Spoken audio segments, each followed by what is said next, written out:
Assalamualaikum warahmatullahi wabarakatuh. Salam sejahtera bagi kita semua. Baik, pada video pembelajaran kali ini saya akan membagikan materi yang berjudul Analisis Institusional. Sebelumnya, perkenalkan nama saya Rahmi Putri Nabila dengan NIM 210-220-59 dari Program Studi Ilmu Politik. Nah, jadi apa sih yang dimaksud dengan institusional itu? Nah, jadi institusi atau institusionalisme adalah pendekatan dalam ilmu sosial yang mempelajari bagaimana institusi berkembang dan berubah dari waktu ke waktu, serta bagaimana sejarah membentuk perilaku politik, ekonomi, dan sosial. Pendekatan ini menekankan pentingnya konteks historis dalam memahami institusi, dengan fokus pada bagaimana jalur perkembangan dan peristiwa kritis memengaruhi institusi dan tindakan individu di dalamnya. Selanjutnya, sumber buku. Saya mengambil materi dari buku yang berjudul Analisis Institusionalisme Baru dalam Ilmu Politik. Penulisnya yaitu Wawan Sobari, lalu ada editornya yaitu Andrianto, dan diterbitkan oleh Lekeisha dengan banyak halaman yaitu 101 halaman. Definisi institusi menurut para tokoh. Terjadi perluasan tentang definisi institusi atau lembaga.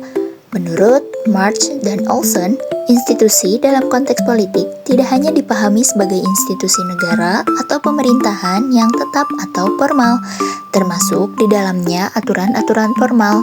Selanjutnya, menurut Lowndes dan Robert, institusi membentuk perilaku politik dalam 3 cara berbeda, yaitu melalui aturan, praktik, dan narasi. Yang terakhir yaitu menurut Peters, definisi institusi merupakan salah satu perbedaan yang ada di antara teori-teori institusionalisme baru. Perbedaan paling mendasar di antara pendekatan muncul dalam definisi tentang apa itu institusi dan faktor-faktor yang bekerja untuk membatasi perilaku individu dalam konteks organisasi. Pelajaran penting tidak adanya definisi institusi tunggal. Yang pertama yaitu ditetapkannya batasan yang jelas mengenai unsur institusi yang dimaksud dalam definisi. Yang kedua, mempertimbangkan posisi institusi dalam analisis. Dan yang terakhir yaitu menetapkan batasan definisi institusi dalam analisis institusional, berarti institusionalis tengah berupaya menemukan keunikan dan kebaruan. Analisis institusional dengan cara yang pertama yaitu menetapkan institusi sebagai titik pusat analisis. Yang kedua, analisis institusi menempatkan institusi atau lembaga atau struktur sebagai penentu tindakan atau perilaku politik. Yang ketiga, institusi menciptakan keteraturan lebih besar bagi perilaku individu dibanding tanpa keberadaan institusi. Dan yang keempat, mengetahui bekerjanya institusi atau pelembagaan, maka perlu pengukuran bahwa institusi itu ada dan berpengaruh. Selanjutnya, jenis-jenis institusi. Yang pertama, ada institusi politik, yaitu yang mengatur distribusi kekuasaan, pengambilan keputusan, dan tata kelola masyarakat. Yang kedua, yaitu institusi hukum, yaitu yang berfungsi menegakkan aturan dan menjaga keadilan dalam masyarakat. Yang selanjutnya yaitu institusi sosial yang mengatur hubungan antar individu dalam masyarakat untuk menciptakan keseimbangan sosial. Dan masih banyak lagi jenis institusi lainnya.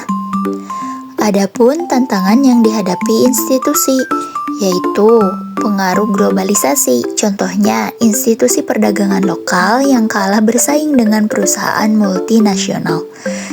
Selanjutnya, pengaruh dari teknologi dan digitalisasi. Perubahan teknologi yang mengharuskan institusi untuk beradaptasi dengan cara kerja baru, seperti digitalisasi layanan publik. Selanjutnya, yaitu perubahan sosial dan budaya.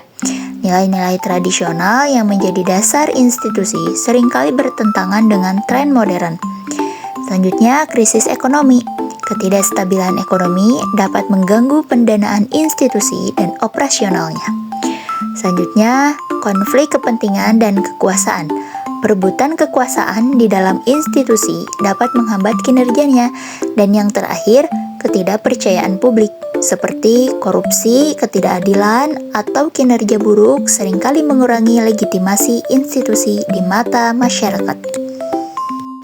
Pola analisis institusional.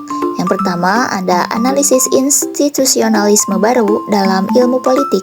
Kajiannya yaitu atas aturan, norma, dan narasi yang membentuk tindakan dan dampak politik.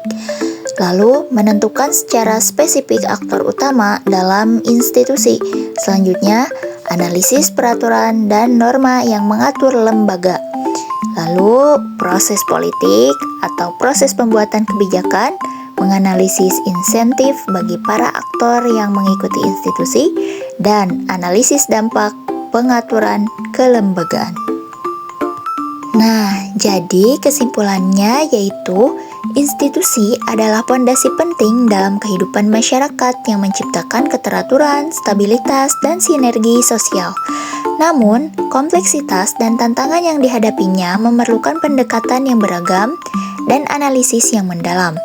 Dengan memahami sifat institusi, jenis-jenisnya, tantangan, dan pola analisisnya, kita dapat lebih bijaksana dalam mengembangkan dan memperbaiki institusi untuk menghadapi kebutuhan masyarakat modern yang dinamis. Demikian materi yang dapat saya sampaikan.